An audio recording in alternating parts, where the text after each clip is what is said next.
Welcome back to another episode of Off the Couch Podcast. It's great to see everyone and be back here. We took a little hiatus for the holidays, and I just had a newborn baby, so we've had a little hiatus, but we're back, and we couldn't be more excited to be back with y'all.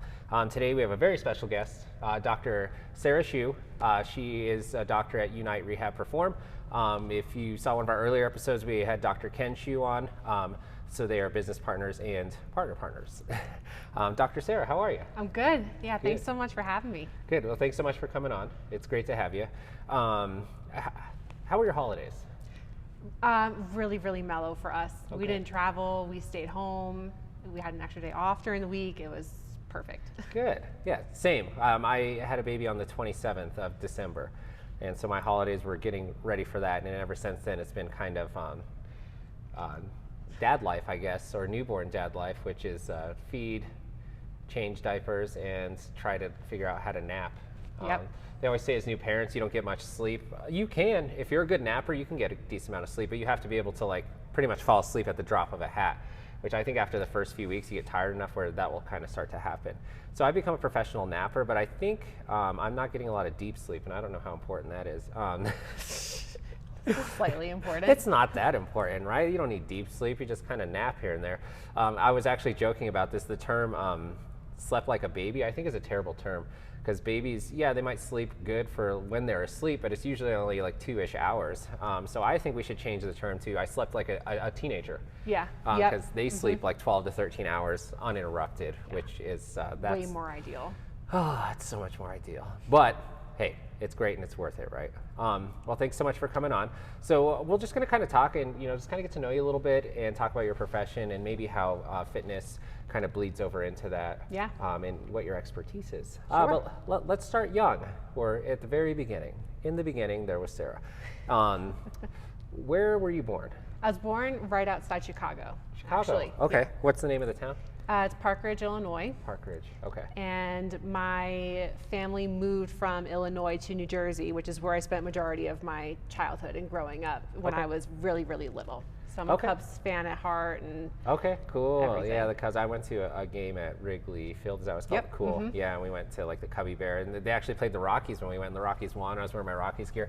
And you know what? You guys are cool. Like Cubs fans, like everyone's pretty nice. I didn't get too much heckling or anything like that. it's because we're used to losing. Oh, perfect.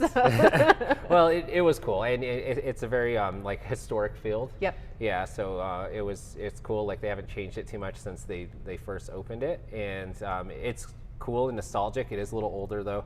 I was expecting like our field, you can walk all the way in a circle and like there's shops and stuff all around. So I told my wife, I was like, hey, let's go walk around the field. And you get to a point where they stop. You can't walk all the way around. Yeah. And they're like, no, you can't. Like you can't go past here. This is like for other tickets. I was like, oh, okay. But it was a really cool experience in field. They still have posts like in the middle of the seats that like if you're under a certain place, you won't be able to see because there's a post right there. And maybe at the time they built it, they weren't thinking about that, but it's really cool that it's still like the original field. Yeah. So born right outside of Chicago, New Jersey. How long did you live in New Jersey?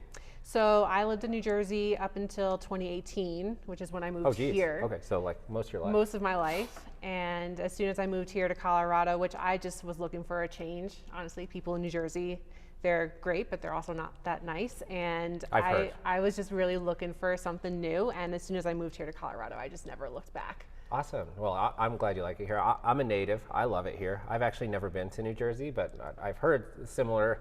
I think the people, like the difference, at least what I've noticed, is like people from that part of the country or Jersey are just, you're a lot more outspoken. And maybe like the speech just seems more aggressive, but it's just the way it is. It's not meant to be aggressive, it's just the way it is. But when you come from like maybe someplace like here or something where we're not like that, we go there and it's like this culture shock of like, why are you being so loud, why are you being so aggressive? And they're like, what do you mean, this is just the way it is. You're like, all right. So what do you think of the pizza here? The pizza in New Jersey is better. Of course. It just is. All my friends from New Jersey are like, you guys in Colorado don't know what real pizza is. I'm like, well, you don't know what you don't know, and I think we have good pizza, so. It's not bad. Okay, but I mean, my favorite pizza is Domino's, so that really just live brings here? No, just in Oh, general. in general, but okay. When I go back to New Jersey and have real authentic pizza, like it's way better, but my standards for pizza are low to begin with. Well, and pizza's a good food, so like pizza snobs are like, come on now, like Pizza's pizza for the most part. Like, you know, as long as it's not like a store-bought frozen gross kind, like it's usually pretty good. So it's hard to screw up pizza. It's hard to mess it up. Yeah, so it's like, you know, I think it's perfectly fair to say your favorite pizza is Domino's. My favorite pizza when I used to eat a ton of gluten when I was young is Papa John's. You know, and I've had what they consider good pizza around here at the local like mom and pop shops or whatever, and they're, oh, these people are from Jersey and stuff, and I still like the Papa John's. And you know, you pizza snobs out there, specifically Coach Britton, you can cringe or whatever, but you know, hey, pizza's pizza for the most part, and except Chicago deep dish, that's a whole nother level. So I had it when I was out there, and it's very thick, and you can only have 1 to 2 slices maybe because the amount of cheese and sauce, and it is very rich. So if you're the type of person that likes to eat like half a pizza, Chicago style's deep dish isn't your style because you're gonna maybe get really full or sick.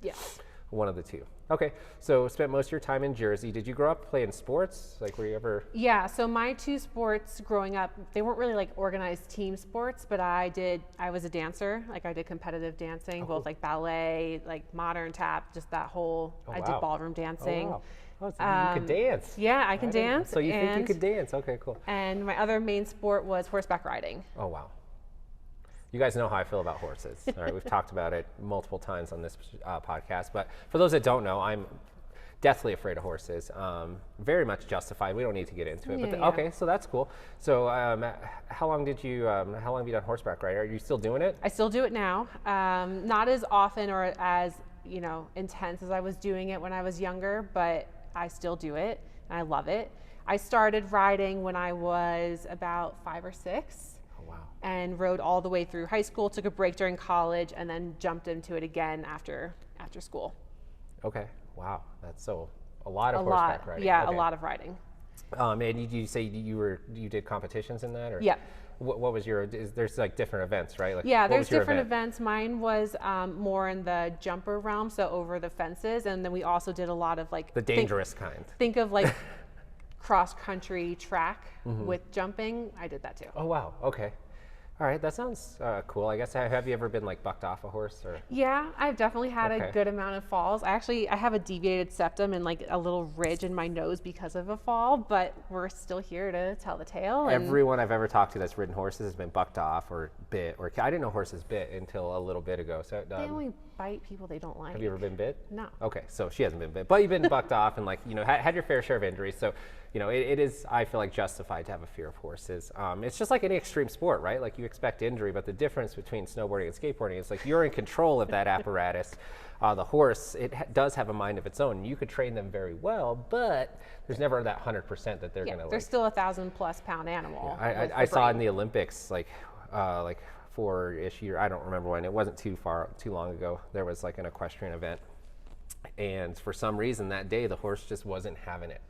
And this poor like Olympian, you know, they spend their whole life, or at least the past 4 years, preparing for it, and the horse like would not cooperate. It was like, it's sad when you know everything that went into it. It's funny to watch because you're like, you know, she's like trying, and then she started crying, and I felt bad. But yeah, the horse didn't cooperate, and so, you know, even at the Olympic level, you're not in control of that thing, and it's one of the most powerful animals on the planet, and that's just why I have respect for it. I have respect for a horse like I do like a bear or like a lion, where it's like they're majestic and I love them, but just from a distance, like you know, stay over there.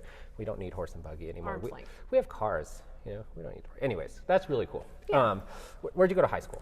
I went to an all-girls Catholic high school. Oh, wow, I didn't know that. In I'm New learning Jersey. A lot Yeah, about Dr. Sarah. It's called Immaculate Heart Academy, IHA. Very, very sports-heavy high school.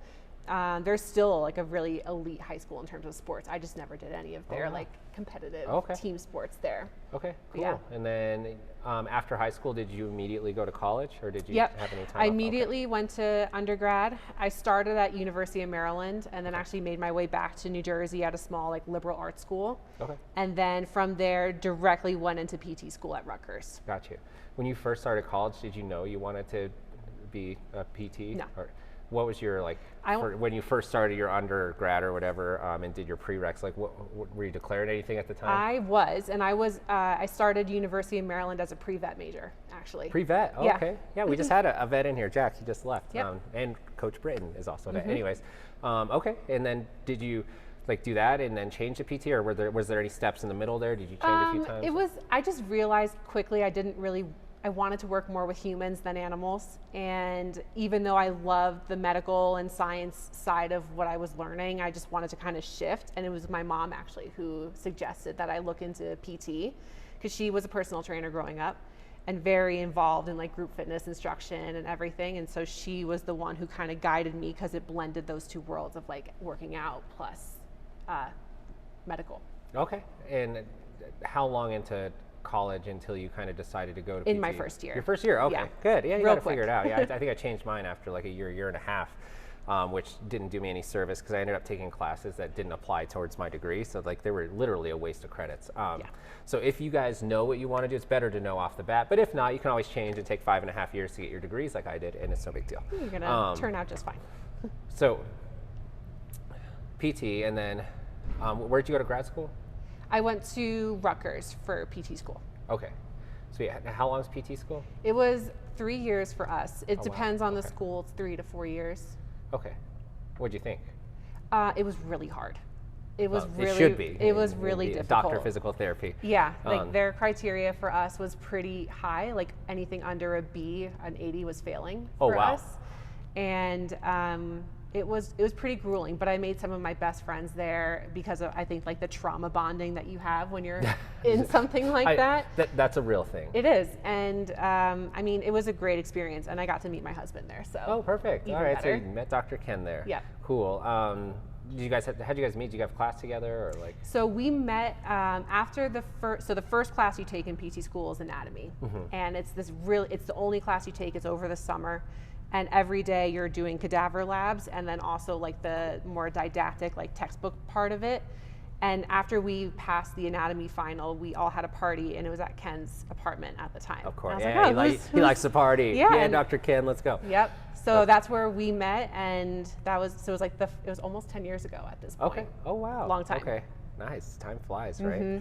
All right. So you finished PT school.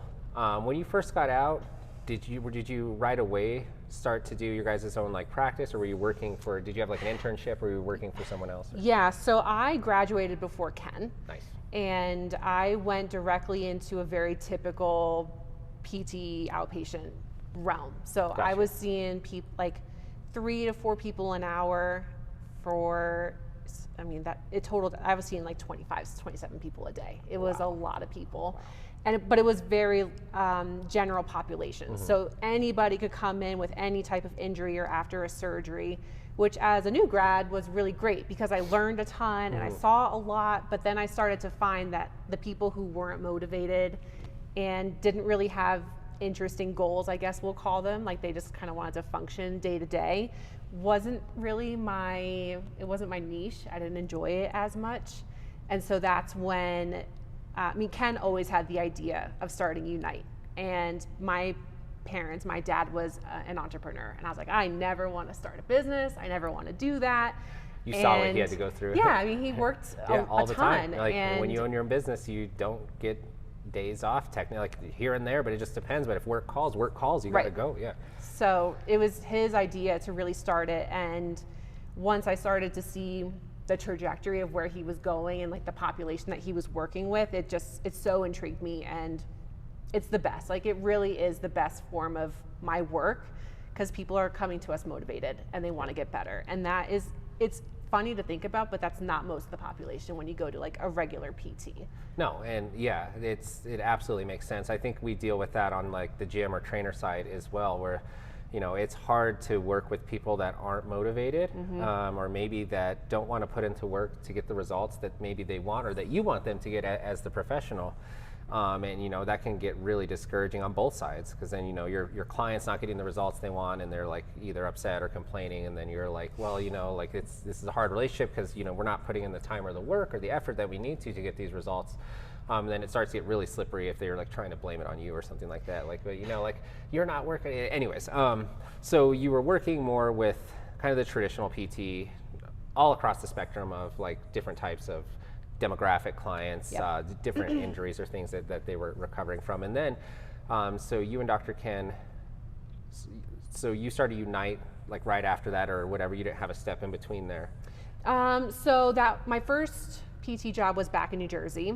And when I moved out here, I got a second job because again, like Dr. Ken wasn't graduated yet. So I was working at a different clinic up in Longmont, actually. So I was commuting from Denver to Longmont, which really wasn't that bad. It was like a pretty easy. When there's not traffic, it's not that bad. And I was always going against all the traffic. See, that's so perfect. it was very easy. When there's traffic, it could probably be very annoying. Yes. But then once he graduated, got his license and everything, that's when he started Unite. And as soon as we could, I just jumped right in. Nice, perfect. And so the location you're at now, it's in Thornton, Colorado, by the way, off of 92nd and like Washington. Is that your guys' the first location? That's where you opened? That's the so we actually opened out not far from here. It was in Westminster on 120th, just like past Huron. At a youth performance training facility, and we just rented out space, like a part of the gym floor. Got you. Okay. And then once Prime had the opportunity to open up their own space and we were able to get in on it, we had to claim it because we just needed that dedicated space. And it is a, no pun intended, prime location. It's a very nice building. They have a great setup. You guys did really good with the design. Thank and they you. have like turf and stuff, and I'm actually jealous because I'm like, I want to get it. And then I asked Dr. Ken, I was like, oh, well, let me get your turf guy or whatever, get a quote. And he's like, oh, it's kind of expensive. And then sure enough, I got a quote, and I was like, all right, we don't need it that bad. It is expensive, but it looks it's very great. nice. Yes, and it does come in handy, especially for what you guys do. All right, so you guys started Unite, Rehab, Perform, and primarily you're working with athletes, or is it anyone? Okay. It's the main categories, if you wanted to break it down into two types of people, is athletes and active adults. Pretty much if you're looking to get back to some sort of movement goal that is beyond just like living your day-to-day life, whether it's running, CrossFit, tennis players, like we really see a gamut, but you just have to be motivated to do more than just like survive. Gotcha. And so you work with kind of anyone across that spectrum, you know, whether you're playing competitive sports or maybe did, or just want to get back to, like you said, moving. And then if you just had the random person come in that's like, hey, I just want PT, like, do you guys take those, or? It depends on what their goals are. And because we're such a very specific type of practice, because in our treatment, it involves strength training, it involves moving, it involves training like your sport. And if they're not interested in doing it and only want the hands-on, we usually don't take them on. Got you. Okay, cool. So it's like very specific, but you guys have like a goal in mind with your people that's like, hey, you know, this is what we're trying to do. And kind of like if you don't fit into that mixture, like it's just not going to work. Yeah. And that's awesome. That's the best way to kind of offer a product, is to be honest and like, hey, this is for a like certain thing that we're trying to do here, and like if we can't help you, it's like, you know, let them know, because there's a lot of businesses out there that'll just, yeah, let me just take your money, even though it's like maybe I'm not the best person for you, but like I'll just take it anyways. Yeah, I mean, more than anything, we know with our population, we know what works, and hands-on and manual therapy is great, but it doesn't usually fix all the problems. It's just it's a quick fix, which is fine as long as you're okay with just like, you know, getting halfway better. Yeah, and I think sometimes the miscommunication with like traditional medicine is exactly that there's kind of this like misunderstanding of expectation or results and the amount of work that needs to be put in there. And I think if it was explained better to people, they might be more okay with things that happen. But when we're not like explained to or educated by the professionals, it's like, hey, you know, if you only do this for 4 weeks, like it's going to kind of just make it a slightly better, but you're not going to be better. Yeah. And so I think people have this false sense of hope or expectation that once they finally do, they're like, well, I didn't know there was going to be like this or whatever. Yeah. It's just like, I mean, I'm sure when you have people come in with big fitness goals, and if you were to tell them like, oh yeah, you can lose 40 pounds in a month, like it's not going to happen. And laying expectations is just so important, no matter what goal you're trying to achieve. That's exactly right. And we do have people like that, but I'm honest, and you know, we do fitness the right way, which is, you know, long and sustained. It is a lifestyle, yes. And healthy weight loss just generally is a pound a week. And so if somebody comes to me and said, I want to lose 20 pounds in 6 weeks, I'm going to say, not that it's impossible, because it's not. It just depends on how much you have to lose. But I'm like, that is not a good expectation to have. You're setting yourself up to be for either failure or just to be upset if you don't reach that. So it's like you should expect, if you're dieting, exercise, 1 pound a week is very good. And I tell people that, and they don't understand, because it's a lifestyle. It's like, oh, like 1 pound a week. Damn, I was hoping to lose 20 pounds in a month. And I'm like, well, if you lose 1 pound a week for a year, how many pounds are you going to lose? Right. Like, oh, 52. I'm like, now we're talking some real numbers, right? So it is the long the long haul, or just consistency is what I like to say. So something I'm like super curious about, because like I've kind of been on both sides of this, but like not on your level, is you know, I used to work in healthcare. I worked for Kaiser, worked in a pharmacy, and like then I did claims. And what do you think are like some of the main, I guess, like downsides or pitfalls to maybe your traditional side of like PT, and kind of like compared to maybe what you do now, if that's something you could elaborate on? Yeah, I mean, are you talking more of like an insurance standpoint, or maybe a little bit of both, like maybe the insurance, but also like maybe the experience, or the care, or the specificity? Is that the right word? The specificity, yeah. Because that's something I found is kind of when you're in some just regular general medicine or general insurance, like a big thing like Kaiser or something like that, is it's kind of like one size fits all. Yeah, it can be. And I think the hardest thing, especially if you're an athlete coming to a traditional PT clinic for rehab, no matter your injury, even though physical therapists understand how to treat injuries, they don't all understand exercise, which is shocking because most of how we prescribe is through exercise, but it's not a huge piece of what we learn in school. It was one course that we learned, was therapeutic exercise. Gotcha. In 3 years. Oh, wow. Okay. So I think it just has to be realistic in terms of your expectations of like, what is my PT going to understand about my sport? Will they even understand what a clean and jerk is? Or like that lifting or deadlifting 225, isn't that crazy, you know, for a lot of athletes? So when an athlete goes to traditional PT, most of the time when they get a program, it's going to be way underdosed. It's going to be too easy. It's going to be too basic, and it won't relate enough over to their sport to actually help them. Learning how to walk again after like a foot surgery doesn't mean you know how to run again.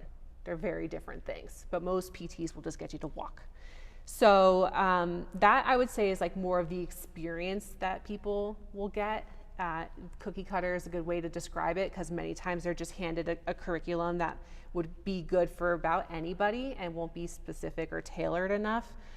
But on the insurance side of things, and this was something that really did happen for me as a clinician at my old job, which was with certain insurances, they'll say, okay, this person is going to get paid, let's use nice numbers, $1,000 for their plan of care.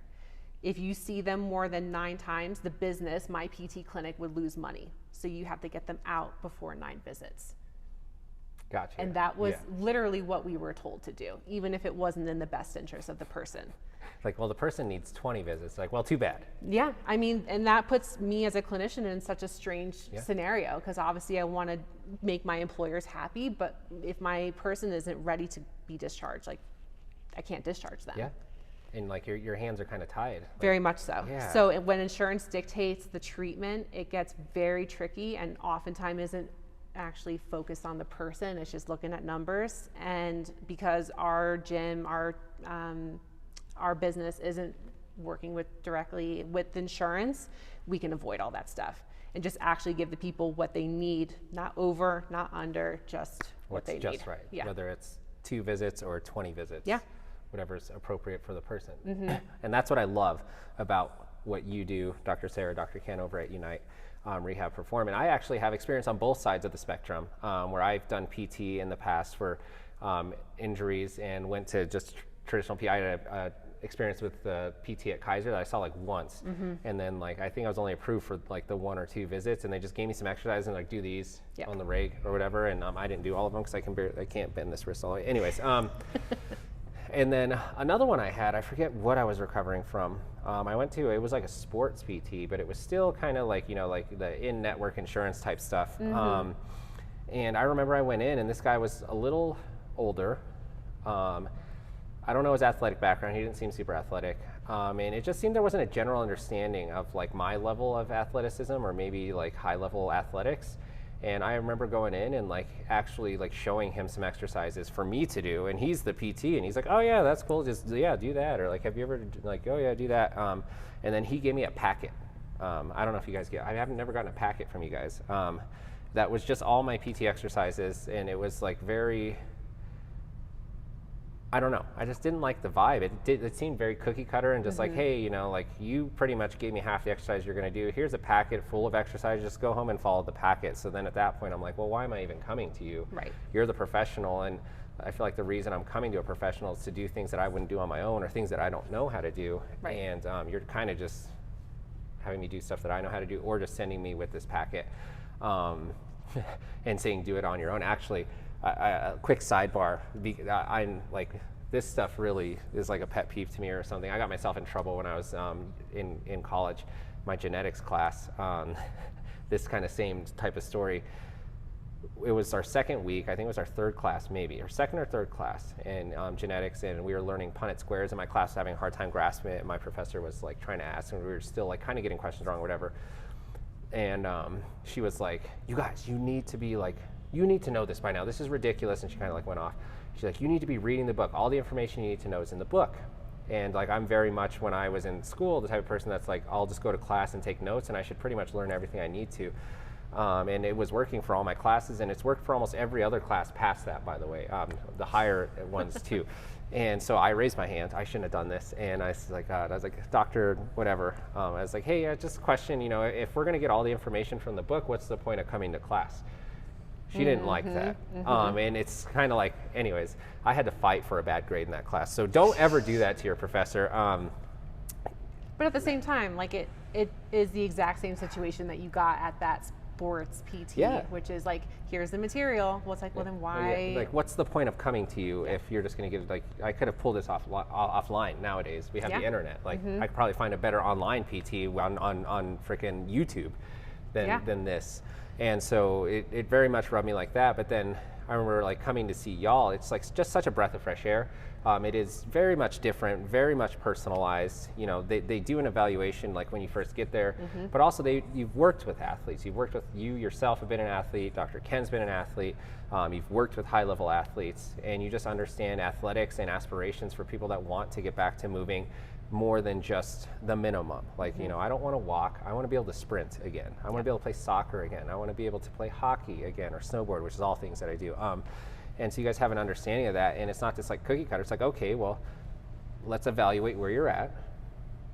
What do you want to get back to doing? What ails you? And like, okay, here's what we can do to get you back there. And it's very specific and movement specific. Like, I've done snowboard specific movements, hockey specific movements. I've done like CrossFit specific movements. I love CrossFit and competing in it. And it's, man, it's just like this such a breath of fresh air. And so I always tell people, because, you know, your guys' banners on our wall, and like, you know, we try to do stuff together. So I tell them we're going over there. We try to send members over to see you guys.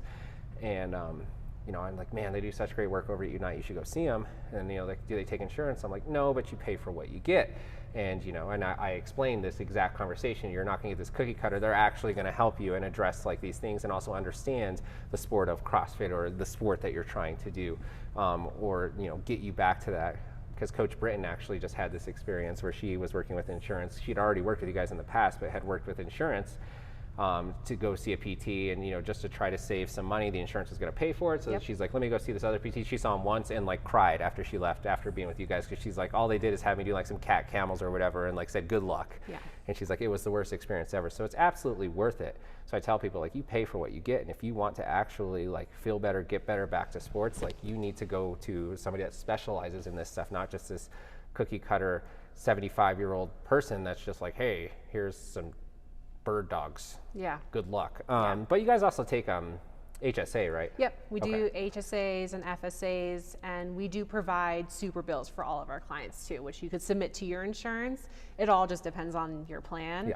And if you have an out-of-network deductible that we can meet, or if you've already met it, then your insurance will reimburse you directly. So it's actually a pretty easy system. Plus, you just get a lot more freedom. And one thing that we have talked about, especially recently as a team, is that you will actually save the two things that are very important, time and money, by going to someone who's a specialist. Time you can never ever get back. Amen. And money, I mean, you could spend, you know, you're still going to be paying for your in-network PT. Most people don't know that, but your coverage usually isn't 100%. You still have to pay for it. You need a deductible, out-of-pocket maximum, like blah, blah, blah, blah. All the insurance jargon. It's great. But 20 sessions at like a mediocre PT where we could get you better maybe in like 5 or less, it saves both. So you kind of have to see it from both ends and really just figure out what your priorities are. And if working out is important to you, then that's, that kind of guides your decision.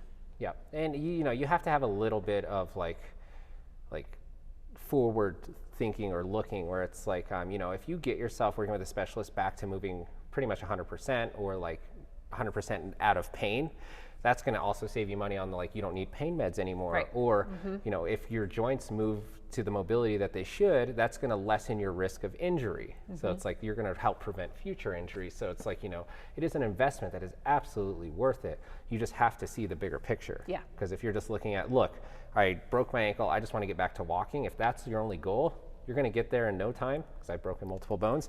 And then it's like, what after that? And if you don't work on it and continue to do specific work, you will not get back to 100% ever. I got a perfect example of this. Me and someone I know had the same shoulder surgery. I dislocated my shoulder snowboarding a few years ago. Tore my labrum bicep tendon. We had the same injury. I don't know how she did it. But I remember she had it before me. And she was coming to the gym, and this was over a year after her surgery. She said she can only lift her arm to here, and she couldn't do it. Yeah. And after 6 months after my surgery, I was 100%. And the only difference, I don't heal faster than I'm a human. Yeah. Okay. Is the only difference is that when I worked with a specialist, they were really far away, so I'm glad you guys are closer. And I was very diligent about doing my PT exercises. Yeah. And I think that's all the difference. That's a perfect case study right there. Same surgery, year later, one can't lift their arm past their head. 6 months later, the other one has 100% mobility of their joint. What's the difference? Yeah. And it's the treatment and the consistency. And so that's what you guys offer over at Unite, which is amazing. So you guys specialize working with athletes. Do you personally specialize working with anyone, like certain types of sports or males, females? Yeah, I mean, I just being a female myself tend to gather a lot of female clients, which I think is helpful because being a female in training or in athletics, it's just a different perspective than a guy's would be. Absolutely. And because injuries, no matter the age, I have teenagers, I have people in their 50s and 60s. Injuries for people who care about sports and moving are stressful. And women just show it differently. So being able to relate and have a conversation that's not just about your pain level today, but also how the mental effect is going is so helpful. So a lot of female athletes, because I ride, I get to work with a lot of equestrians, which is really fun for me. It's a very different type of rehab, especially compared to more of our barbell athletes. And then the other big chunk of people that I see is a lot of high school girls, volleyball, soccer, basketball.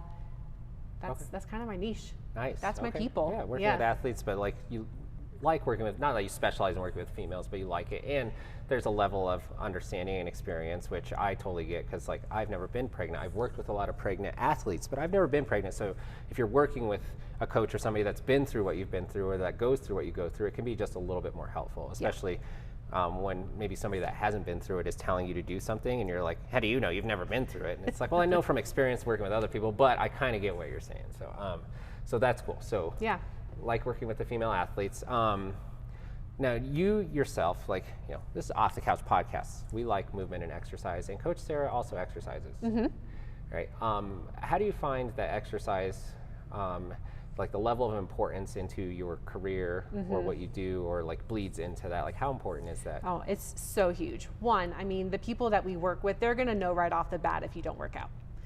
And you're just going to be able to call the lie, So I feel it's really important when I prescribe exercise for people that I should be able to do it myself. So that's kind of the level that I adhere to. And I also I dabble in a lot of different things, so that if I have a runner that comes in, I can relate to them. If I have someone that's more purely a strength or barbell athlete, I can relate to them. And more than anything, I'm not ever going to claim that I know all sports and movement, but we're really good at analyzing movement. And if I can break it down, then I can help athletes in sports that I don't know. Will I be the most optimal person? No, but I can get pretty far with it. So, being firsthand in it, I can understand and relate more to my clients and prescribe better because I understand what it's like. And the other piece of it is just like, it's important for your own health. So both my mental and physical, absolutely, I need it.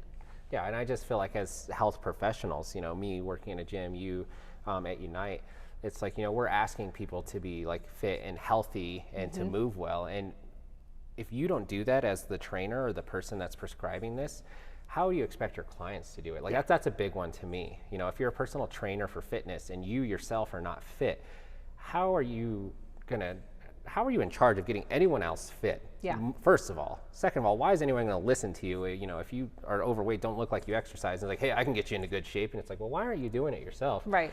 So I think that's super important. It's like leading by example. You know, if you're like asking your clients, hey, I want you to be able to like get to a good squat, and it's like, but you're not able to do it. They're going to be like, well, if you're going to get me to be able to do it, how come you can't do it for yourself? Exactly. And so it is that important. You need to lead by example. And it's like, you walk the walk and talk the talk. And, you know, Dr. Sarah's like, yeah, I want you to move well, but I also hold myself to the same standard. That's like, I'm going to make sure I am able to move well as well. Yes. And, you know, I'm the same way in the gym. It's like, I'm a personal trainer, I coach CrossFit, and I think a big part of that role is you need to be fit and also look fit. Like, you know, your personal trainer or CrossFit coach or whatever should look like how you want to look or move how you want to move, or at least maybe had a past life of doing that. Just to have that level of understanding, because it's like, how can we ask people to do something that we are unable to do ourselves, or that like we won't do for ourselves? Right. And I think that that's a ridiculous thing. So just the fact that you do that and you take that serious, but you also understand how, you know, how important it is for your actual like practice, I think that says like that's worth its weight in gold. Yeah. Well, and you know, it's hard too, because I don't ever want to come across like I've arrived. Like I am the perfect example. I've made it, guys. I'm fit. Yeah. But at the same time, like the level of like coaching or cueing that we do for people is what I would expect if I was getting coached. And I love getting coached. I love when people tell me how I can do things better.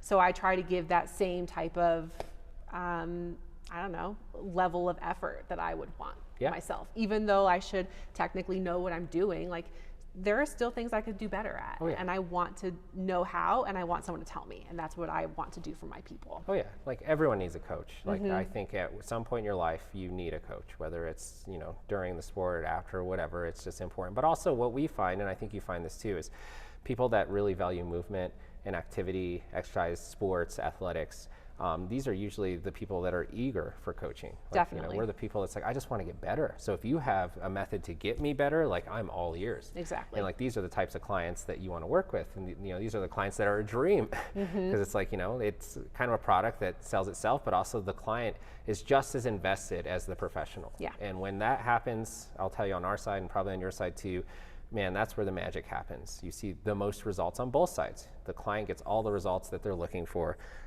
You as the professional get the gratification of like seeing someone work that hard to do that. And it's just, I feel like that's part of the reason why I do what I do. And I'm sure probably you too, if you get a client that comes in, you know, that had shoulder surgery, and you work with them for 6-7 months and they're able to work out or snatch again or whatever, and you watching that happen and see the smile on their face, that's probably maybe one of the reasons you do what you do. It's definitely one of the reasons I do what I do. Yeah. And I see people that are like, I never thought I'd be able to do this, and their face just lights up and they're like, thank you so much. I'm like, I didn't do anything. Yeah, we like, just boss them around. I showed you the door. You walked through it. Like I just showed you what to do. I didn't do it. You did all the work. Like, yeah. And I think, you know, it's easy to have a goal of like, you know, let's say a heavy snatch after a shoulder surgery is the nice superficial goal, but all the time and dedication that people put into it, and then they start to realize the deeper goals, like, oh, the gym is my community. The gym is my way of blowing off steam at the end of a long day. Like, it's so much more important to hold on to that than just chasing a number. Yep. And then both of those goals will be deeply gratifying when you hit them. And I always say this, like, instead of looking, I know it's like cliche and we probably all know this, but let's reiterate, instead of looking at the end goal, like, let's just take it a day at a time and see where we end up, because you never know. Sometimes you're going to end up further than you ever thought, and maybe that end goal you had was too low, and just take it a day at a time, and before you know it, you've surpassed that. You know, I can speak to that, and I'm sure you can too. I've been told in the past, because I've had like multiple surgeries, specifically my wrist. I remember my wrist doctor, and you might deal with this too, told me I'd never be able to lift as heavy overhead again ever. And I don't know if this is just the thing doctors tell people because they just want them to think worst case scenario Maybe. or whatever, Yeah. but through like maybe, I don't know if it's stubbornness or diligence or consistency or all of the above, I can now lift heavier overhead than I ever could.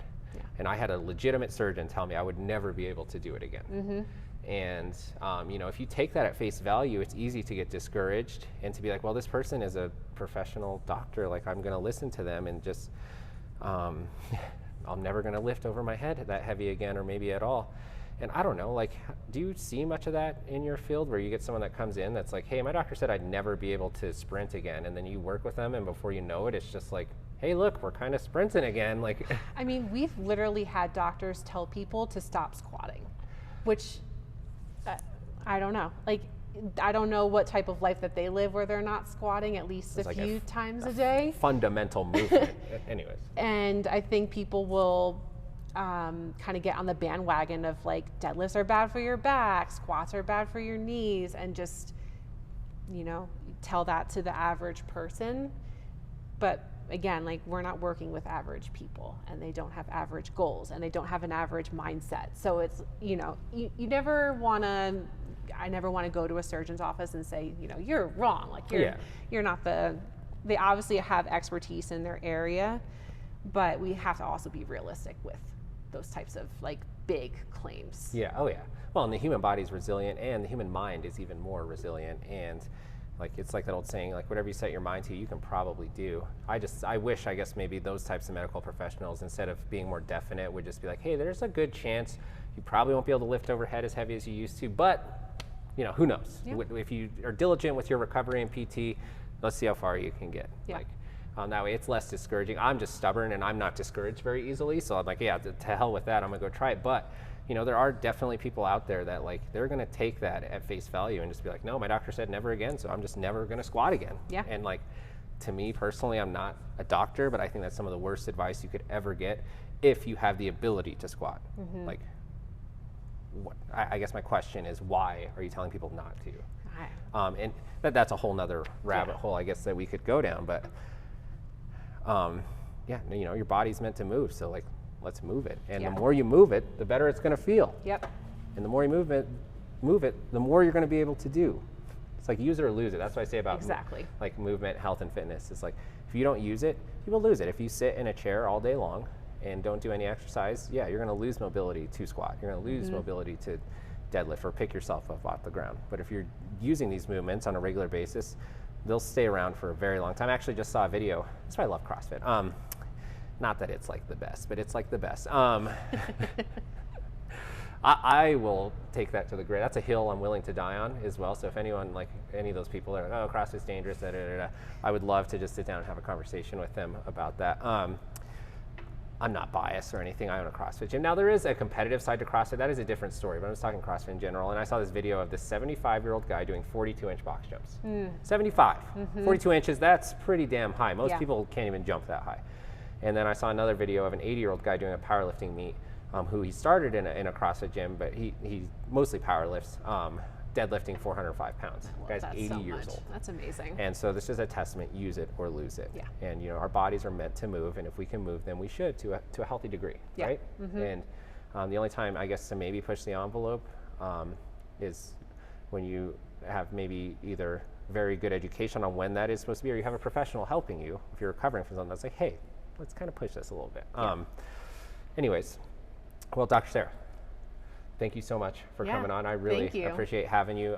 So you have Unite Rehab Perform. It's in Thornton, Colorado. It's off 92nd and Washington.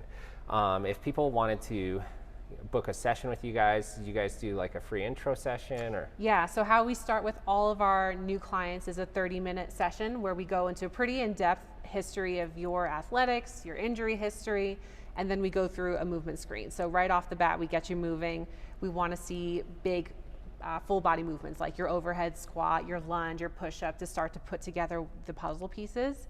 And then from there is when we go into the full initial evaluation, where we like literally break down your body joint by joint, no matter what you're coming in for, just to get a real good sense of your baseline and start to figure out like the real cause of your injury. Got you. Perfect. And did you guys take walk-ins? Is that a thing? I mean, the best way to get... Less likely. Yeah, it's easiest if you just schedule. You can give us a call. I'm sure you'll have the notes, like all the data and the notes. Yeah, we're going to make sure to tag their page and stuff, so you guys can go visit their page. But yeah, give us a call. We have really extended hours because of the population that we work with. I see people at 6:30 in the morning or as late as like 7 o'clock at night. Okay. So we're available, and we try to make it as easy as possible to get in. Perfect. Yeah. All right, sounds good. Well, yeah, if you all are interested in talking to Dr. Sarah over at Unite Rehab Perform, any type of ailment, injury, just get back to performance. Maybe you have a bum ankle that's been bum for 10 years and you're like, they said it would never get better. Well, you never know until you try. Yeah. So hit them up. We'll have them tagged, their links in our bios and explanation. Well, thank you all so much for tuning in.